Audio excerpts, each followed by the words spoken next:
আজকে ভারতের ৮০তম স্বাধীনতা দিবসে তোমাদের সবাইকে আমার তরফ থেকে হ্যাপি ইন্ডিপেন্ডেন্স ডে জানালাম।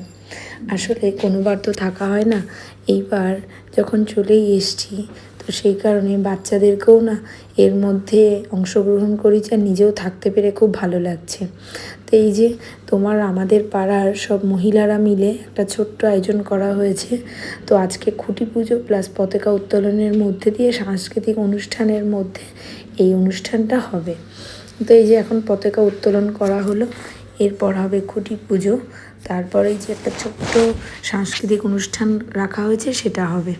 তো এই যে খুঁটি পুজোর শুরু। তো এইটার পুজোর থেকেও যেটা আমার কাছে খুব বেশি বড় ইমোশনাল কাজ করে সেটা হলো ঢাকের আওয়াজ। তো আর বেশি কিছু বলবো না, তোমরা আমার সাথে এনজয় করো।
এখন কমপ্লিট।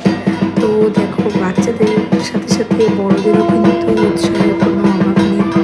আসলে একটা পুজোর ঢাকের আওয়াজ মানে গায়ের মধ্যে বা আশেপাশে একটা পুজোর গন্ধ আমেজ চলেই আসে। তো যাই হোক, এখন এই সব কিছুর মধ্যে সাংস্কৃতিক অনুষ্ঠান শুরু হলো। তো অনেকটাই আছে, সবাই মিলেমিশে এই অনুষ্ঠানটা হয়েছে।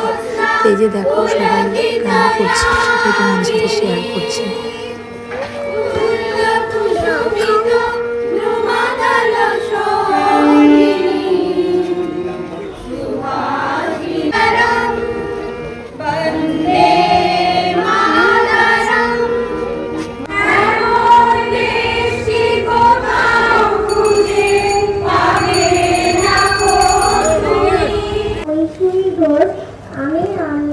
স্বাধীনতার ইসলামের হিন্দু মুসলমান কবিতাটা পাঠ করে শোনাবো।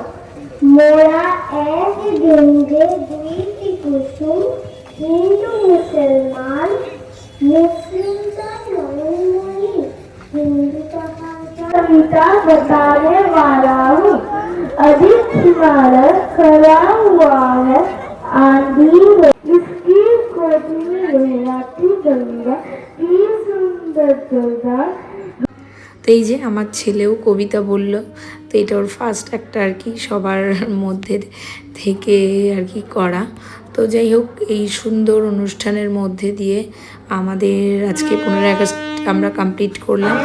তো আমরাও খুব মজা করেছি, তোমরাও মজা করো। এইগুলো আজকের ব্লগটা আমি এখানেই শেষ করলাম।